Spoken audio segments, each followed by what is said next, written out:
Hello, my dear students of class 8th. In this video, I will discuss active and passive voice कि किस तरह से हम इसको समझ सकते हैं। तो इसमें ये in English I have this presentation with some exercises. देखिए, हर टीचर अपनी तरफ से पूरी कोशिश करते हैं या करती हैं क्लास में पढ़ाने का अच्छा, लेकिन उनके ऊपर प्रेशर होता है टाइम का, डेडलाइन का, या अगर वो उस सब्जेक्ट का पीरियड कम ड्यूरेशन का है 30-35 मिनट्स का, तो कई चीज़ें उस टाइम नहीं हो पाती। And teachers are also human beings. तो इसलिए मैंने ये डिसाइड किया है कि कुछ चीज़ें जो बच्चा अगर दिमाग में है और टाइम की कमी है, या कई बार सिलेबस का प्रेशर होता है कि जल्दी फिनिश कराना है, तो उस हिसाब से क्लासरूम में कुछ चीज़ें छूट जाती हैं। चाहते हुए भी टीचर्स वो पूरा नहीं कर पाते, क्योंकि और भी चीज़ें उनको कवर अप करनी होती हैं। तो इसीलिए मैंने ये डिसीजन लिया था कि कुछ चीज़ें ग्रामर में मैं ये शेयर करूँ। तो हम एक्टिव और पैसिव वॉइस को समझेंगे, और ये जो सीरीज़ है मेरी साइंस, ग्रामर, सोशल साइंस और डेटा साइंस और इन सब की, स्पेशली फॉर क्लास 8। वैसे तो और भी क्लासेस की वीडियोज़ हैं। तो अब इस गाइड में क्या-क्या है ये देखिएगा। एक्टिव पैसिव वॉइस के बेसिक्स क्या हैं, कब पैसिव यूज़ करें, ज़रूरी पॉइंट्स। देखिए, ग्रामर ज़रूरी होती है। एक डिसिप्लिन आता है किसी भी लैंग्वेज को अगर आपको सीखना है, तो आप एक तो ऊपर-ऊपर से उसका सब सीख सकते हैं, बेसिक फ्रेजेज़, लेकिन जो सोल ऑफ द लैंग्वेज है वो ग्रामर होती है, चाहे वो हिंदी हो, इंग्लिश हो या कोई और हो। किसी भी आप लैंग्वेज को देखें, तो यहाँ पर हम इस चीज़ को देखते हैं कि ये ग्रामर आपके क्लास 10 तक बहुत इंपॉर्टेंट रहेगी। 11-12 का एक अलग इशू है, लेकिन आगे कॉम्पिटिशन्स में यही चीज़ें आपके काम आएँगी बहुत सारे कॉम्पिटिशन्स में। तो जैसे एसएससी का एग्ज़ाम अगर आप तैयारी करेंगे, उसके साथ-साथ ही और कॉम्पिटिशन्स तैयार होते जाएँगे। आपको अलग से और अगर आप 10th तक ये सब चीज़ें ध्यान से पढ़ेंगे, तो अलग से कोचिंग या बुक्स की भी ज़रूरत नहीं पड़ेगी। अपनी बुक सँभाल के रखिए, क्लास 8th ऑनवर्ड्स, 8, 9, 10 और जो भी कंटेंट है वही सब आता है। तो पैसिव फॉर्म की ये सब जो लिस्ट है, हम इसको एक-एक करके डिस्कस करेंगे। तो ये पहला आप देखिए, क्या होते हैं एक्टिव पैसिव वॉइस? तो कोई उलझने की ज़्यादा ज़रूरत नहीं है। और अ, जैसे ये है, my pocket was picked yesterday, यानी कि वो कह रहा है कि मेरी जेब कट गई। ठीक है? तो यहाँ पर आपको ये समझना होगा एक्टिव एंड पैसिव का बेसिक जो एग्जाम्पल है, ये बहुत अच्छा एग्जाम्पल है कि यहाँ जो है वॉज पिक्ड पैसिव वॉइस है। ठीक है? वॉज पिक्ड जो है पैसिव वॉइस है। और एक्टिव और पैसिव वॉइस को अगर हम कंपेयर करते हैं, तो बच्चों आप ध्यान से देखिए, no need to have any doubt in mind. ये आप देखिए, ये एक्टिव वॉइस आ गया। कभी वो कह रहा है कि somebody picked my pocket yesterday. ठीक है? एक्टिव वॉइस ये है कि वो बता रहा है कि किसी ने मेरी जेब काट ली या पॉकेट मार दी, हम कह सकते हैं। और घुमा के जो हम कह रहे हैं पैसिव वॉइस है। ठीक है?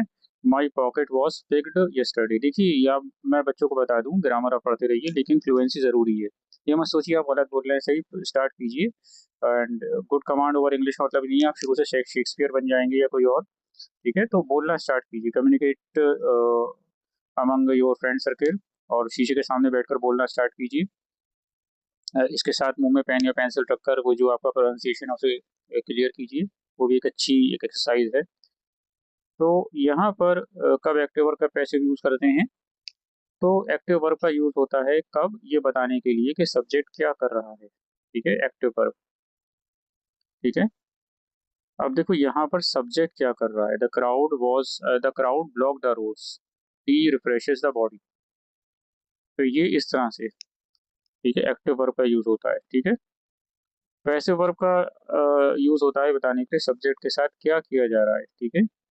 The crowd was driven away from the market, यानी क्राउड को मार्केट से जो है थोड़ा दूर कर दिया गया। फिर T is drunk all over the world. तो देखिए, ये आपको ध्यान रखना है कि एक्टिव वर्ब का यूज कैसे होता है और पैसिव वर्ब का यूज कैसे होता है। ठीक है? अब पैसिव वॉइस का यूज कब हम करें, जो एक घुमा हुआ रास्ता है, कब करना बेटर होता है। ठीक है? तो भाई सीधी बात है, उस आप देखिए कितना आसान है, उसने सीधे सीधे कह दिया कि मेरी जेब कट गई, somebody pick my pocket yesterday. ठीक है? अब वो कोई ब्रिट या अमेरिकन तो है नहीं कि my pocket was picked yesterday. आदमी को सीधी बात ज़्यादा समझ में आ जाती है। तो जैसे मेरी वीडियोज़ आपने देखे होंगे कि सीधी बात और बिना किसी घुमाव-फिराव के in the day to daily language जो हम कम्युनिकेट करते हैं जिसमें, तो एक्टिव वॉइस यूज़ करना, तो इन 2 केसेस में पैसिव वॉइस ज़्यादा अच्छा लगता है। जैसे अब जब हमें पता नहीं होता कि एक्शन किसने किया। ठीक है? तो पता ही नहीं है। ठीक है? अब ये जो है, my pocket was picked in the car, in the fair, मेले में मेरी किसी ने जेब काट ली, तो हमें पता ही नहीं किसने पॉकेट काटी है। ठीक है, ध्यान रखना। The cyclist was hit by a racing car, पता ही नहीं कौन सी कार ने हिट किया, तो उसके चोट लग गई। जब एक्शन खुद इंपॉर्टेंट हो, ठीक है, डूअर या करने वाला इंपॉर्टेंट ना हो। इंडिया वॉज पार्टीशन, ये बहुत बड़ी घटना, एक हम कह सकते हैं painful chapter, 1947 partition and the things related to partition. फिर यहाँ पर the car was badly damage in the accident. फिर तो जब एक्शन इंपॉर्टेंट है भाई, कार का नुकसान हो गया एक्सीडेंट में, ठीक है, तो ये आप ध्यान रखिएगा इन चीज़ों का। मैं इसलिए प्रेजेंटेशन बनाता हूँ थोड़ा मॉडिफाई करके, ताकि हर बच्चे की समझ में आए। मेरा टारगेट ये नहीं है कि मैं टॉप नॉच 20 बच्चे क्लास के देखूं आउट ऑफ 40। जो बच्चा सबसे ये मैं लाइन मुझे मजबूरी में यूज़ करना पड़ रहा है, जो सबसे बॉटम 5 में बच्चे हैं, मेरा फोकस उन पे ज़्यादा रहता है, क्योंकि उन बच्चों को भी अ, मौका मिलना चाहिए and they will emerge up. तैरना किसी को नहीं आता शुरू में, सब सीखते हैं। कुछ जो है ज़्यादा जल्दी सीख जाते हैं, कुछ को टाइम लगता है, तो यही चीज़ है। तो कोई ऐसा मुश्किल पॉइंट नहीं है, बीच बीच में आपको बताता रहूँगा, और भी कई बातें मैं आपसे शेयर करता रहूँगा। तो एक्टिव वॉइस यूज़ करना नेचुरल और प्रेफरेबल होता है, और सेंटेंसेस सिंपल और एलिगेंट होते हैं, समझना ईजी होता है। पैसिव वॉइस का प्रेफर्ड होता है जब हमें पता नहीं किसने एक्शन किया, और एक्शन खुद इम्पोर्टेंट हो करने वाले से ज़्यादा। तो देखिए, ध्यान रखिए, हर टीचर अपनी तरफ से हर टीचर की कोशिश रहती है अपने सब्जेक्ट में अच्छा पढ़ाएं, बट वही बात है, इन अगर आप देखते हैं तो these days teachers are facing too much of pressure, not just classroom teaching but many other things. बच्चों की प्रॉब्लम है, because teacher is not just a teacher. Now हम देखते हैं उनको कई काम करने होते हैं, मल्टीटास्किंग, पेपर वर्क बहुत हो गया है, ऑनलाइन काम बहुत हो गए हैं, तो heads off to their efforts. किसी बच्चे के गॉड फॉरबिड चोट लग जाती है एज ए क्लास टीचर, या जैसे भी उनको ध्यान रखना पड़ता है, सब चीज़ें होती हैं। तो इसीलिए आपको लगता है कहीं डाउट है, don't think that they are doing it for any other reason. ठीक है, तो इसीलिए हम कहते हैं कि ये वीडियोस थोड़े हेल्पफुल रहेंगे। पैसिव वॉइस के जरूरी पॉइंट्स क्या क्या होते हैं? अब देखिए, ये थोड़े ये है, इंट्रांजिटिव वर्ब्स पैसिव नहीं बन सकते। ठीक है, तो इंट्रांजिटिव वर्ब्स कौन से होते हैं? देखिए, अब ये मैंने इसलिए बनाया था स्पेशली, वर्ब जिनके ऑब्जेक्ट नहीं होते, ठीक है, पैसिव वॉइस में एक्सप्रेस नहीं किए जाते। ठीक है, तो लाफ्ट का कोई ऑब्जेक्ट नहीं होता, दे लाफ्ट हार्टली, बहुत दिल से हंसे। ठीक है, Swati is going to the school, is going का कोई ऑब्जेक्ट ही नहीं है, Swati is going to the school. ठीक है, इज गोइंग, तो लाफ्ड का कोई ऑब्जेक्ट नहीं है। लेकिन अगर प्रोपोजिशन के साथ ऑब्जेक्ट आता है तो पैसिव वॉइस बन सकता है। ठीक है, तो इसको ध्यान रखना, अगर तो पैसिव वॉइस बन सकता है। ठीक है, they laughed at the beggar, किस पे हंसे? The beggar was laughed at, के object, laughed at the beggar, हालांकि गलत बात है, किसी बैगर के ऊपर हंसना नहीं चाहिए। They are also human beings and need our help in many cases, genuine cases. Passive voice बनाने का फॉर्मूला, तो हम वर्ड की पास्ट पार्टिसिपल फॉर्म का यूज करते हैं, साथ में ऑक्सिलरी बी की अप्रोप्रिएट फॉर्म। ठीक है, और ये फ्यूचर कंटिन्यूअस और परफेक्ट कंटिन्यूअस टेंसेस की कोई पैसिव फॉर्म नहीं होती, ये ध्यान रखिएगा। और चाहे तो आप ये स्क्रीनशॉट ले लीजिएगा अपने हिसाब से। तो English grammar is not just part of a language, ये आपका एक थोड़ा साइंटिफिक अप्रोच होनी चाहिए आपको इसको, कंसेप्ट को याद रखने में। चार्ट फॉर्म या जैसे भी है, ठीक है, आपके अपने अपने टीचर्स आपको पढ़ाते होंगे, तो हर किसी का कोई टीचर को अच्छा लगता है कि वो चार्ट फॉर्म में चैप्टर को समराइज कर दें। ठीक है, तो ये सब चीज़ें, कई बातें अच्छी होती हैं, तो इसको सबको कंबाइंड एफर्ट आप कीजिए, क्योंकि वन साइडेड एफर्ट नहीं हो सकता, बच्चे का एफर्ट भी मैटर करता है। ठीक है, तो ये है आपका डिट्रांजिटिव वर्ब्स, डू पैसिव सेंटेंसेस तो दो बनते हैं। ठीक है, तो जिन वर्ब्स के दो ऑब्जेक्ट्स होते हैं, इनडायरेक्ट प्लस डायरेक्ट ऑब्जेक्ट, उनसे दो पैसिव सेंटेंसेस बन सकते हैं। तो अब देखिए, यहाँ पर ध्यान रखिएगा क्या बात आ रही है, जिन वर्ब्स के दो ऑब्जेक्ट्स होते हैं, ठीक है, दो ऑब्जेक्ट्स। ओके, तो his colleagues gave him a present, his colleagues gave him a present, तो इनडायरेक्ट ऑब्जेक्ट क्या है? Him, direct object a present. ठीक है, फिर he was given a present, indirect object subject बना। ठीक है, a present was given to him, direct object subject बना। फिर ऐसे ही कॉमन वर्ब्स जिनके दो ऑब्जेक्ट्स हो सकते हैं, जैसे आस्क, ऑफर, पे, शो, टीच, टेल, साथ ही रेस्पेक्ट, एवरीवेयर जैसी फ्रेजेस भी कॉमन है। ठीक है, ठीक है। जो पैसिव वॉइस बनाते हैं यूजुअली इनडायरेक्ट ऑब्जेक्ट से सेंटेंस स्टार्ट करना ज़्यादा नेचुरल लगता है। ठीक है, ये मैं कई सीरीज़ में बनाऊंगा 3 पार्ट्स में इसका एक्टिव पैसिव वॉइस का, बिकॉज़ कांसेप्ट बहुत इंपॉर्टेंट है और बहुत it's just like the backbone of English grammar.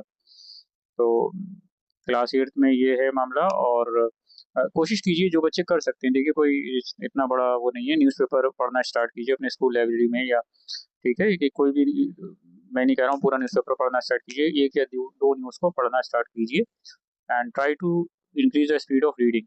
और कुछ मुश्किल वर्ड्स हैं उनको नोट कीजिए अपनी रफ कॉपी में, और फिर उनके मीनिंग्स को try to find out. Vocabulary enrich रहेगी तो लैंग्वेज भी आपकी भरी हुई होगी। ठीक है, इट विल बी। ठीक है, तो इस तरह से हम इस चीज़ को डिस्कस करते हैं। ओके,